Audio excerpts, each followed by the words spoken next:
So I want to make a video on how astrology is a path to belief. And what I mean by this is that it's a pathway into your belief system quite literally. We can think about how when we're young, so I'm born in 94, and when I first heard about astrology, I knew that I was born an Aquarius, and I really didn't pay much attention to it, but I still knew that I was an Aquarius. So when people asked in school, I said that I'm an Aquarius sometimes if they knew about astrology.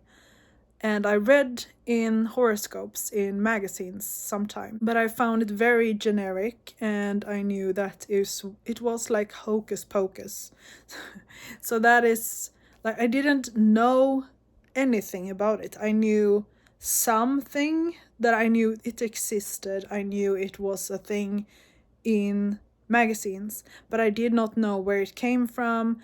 I did not know the history. So I had no idea. So I was ignorant to the subject, but I knew about it. And I never took the time to consider where does it come from. I just dismissed it as something that was not very like realistic in a sense. And I think that is a lot of people's approach to astrology, because they think about, okay, it's something to do with the stars and when you're born, and that's it. Even so, we find it fascinating. We know our zodiac sign, most of us, and now it's gotten an upswing. Like, I know a lot of people, like mainstream, pay attention to astrology, but I think it's just that they found that it resonates even deeper now that it's become less of the horoscopes that is found in magazines, and the mainstream is now more detailed. So if we think about in astrology, we have the 9th house as the house of belief, and then we have the 12th house, which is more about this merging oneness with the ultimate source. And the distinction between those is very interesting to me, because one is that the boundaries are dissolved. It's like this feeling. It's, if we think about the 12th house being correlated to Pisces, which is this water sign, which is in the symbolic sense, it is the feeling. The water is feeling. And feeling I associate with the spiritual realm. This is how our ego and soul communicate. The feelings inside our bodies. So the stepping stone there between the believing, I see as like the ego. The ego has to believe. The ego sees a lacking in not including the more spiritual sense in the world, and therefore it's searching for more answers.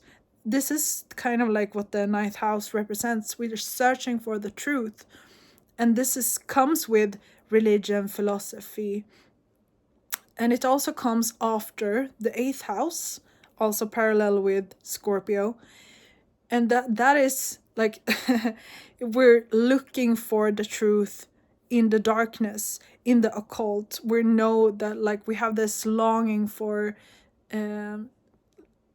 like power is essentially the thing for Scorpio. Like, we're driven to transform because we're feeling this inner power in our soul not being really met or quenched.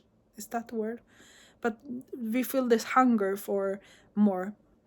And this is the ego's, the highest expression of Scorpio is to transcend and let go of power. And then like essentially ego death in order to transform and then reach higher power or higher states. But then if we go to the next one, which is then Sagittarius, which is correlating with and parallel to the 9th house. So we have from like the ego death, searching for power, we're now giving up the power and searching for it outside. We're looking for it out there. And then we're having this personal relationship from the person to something that they can't see, like God, for example. And this is such an interesting thing because, well, for me, for example, I have Jupiter in my first house now. If you know about my journey, I recently discovered that my birth certificate was off with half an hour from the real time, and that shifted my Jupiter in the 12th to Jupiter in the first house, and that made a lot of sense to me because I do really resonate with Sagittarius. And I thought that was just like my Chiron in the 9th house, but I realize now that, okay, damn, it is the Jupiter. Is this unsatiable thirst for more? And the interesting thing then with astrology is that we're all looking for an explanation that's just universal collective truth, that we want to know the meaning of our life, we want to know ourselves. And then we come into astrology for some reason we come into astrology.